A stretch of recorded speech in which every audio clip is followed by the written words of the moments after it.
ভারতে আবারও সন্ত্রাসী হামলার ঘটনা ঘটলে পাকিস্তানকে নজিরবিহীন পদক্ষেপের মুখোমুখি হতে হবে বলে কয়েকদিন আগে হুঁশিয়ারি দিয়েছিলেন দেশটির প্রতিরক্ষামন্ত্রী রাজনাথ সিং।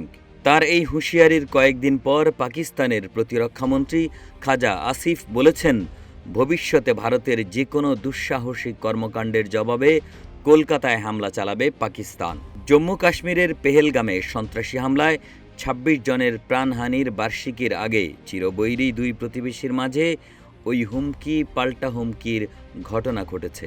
খাজা আসিফ বলেন, ভারত যদি এবারও কোনো ফলস ফ্ল্যাগ অপারেশন চালানোর চেষ্টা করে তাহলে ইনশাআল্লাহ আমরা এটিকে কলকাতা পর্যন্ত নিয়ে যাব।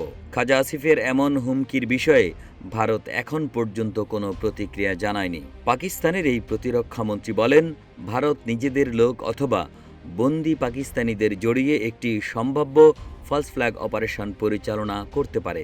তিনি আরও দাবি করেন, মরদেহ ফেলে রেখে সেটিকে সন্ত্রাসবাদের দায় দেওয়া হতে পারে।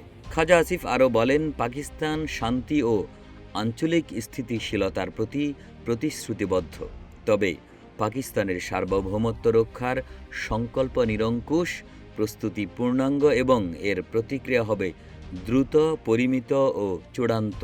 কয়েকদিন আগে কেরালায় এক অনুষ্ঠানে রাজনাথ সিং বলেন, ২০২৫ সালের এপ্রিলে পেহেলগাম সন্ত্রাসী হামলার পর পাকিস্তানে সন্ত্রাসীদের আস্তানা ও অবকাঠামো ধ্বংস করে দিয়েছিল ভারত। তিনি বলেন, পেহেলগাম হামলার পর অপারেশন সিঁদুর চলাকালীন ভারতীয় বাহিনী ২২ মিনিটের মধ্যে পাকিস্তানকে নতজানু করে ফেলেছিল এবং এটি ছিল সন্ত্রাসবাদের বিরুদ্ধে এ যাবৎকালের বৃহত্তম অভিযান।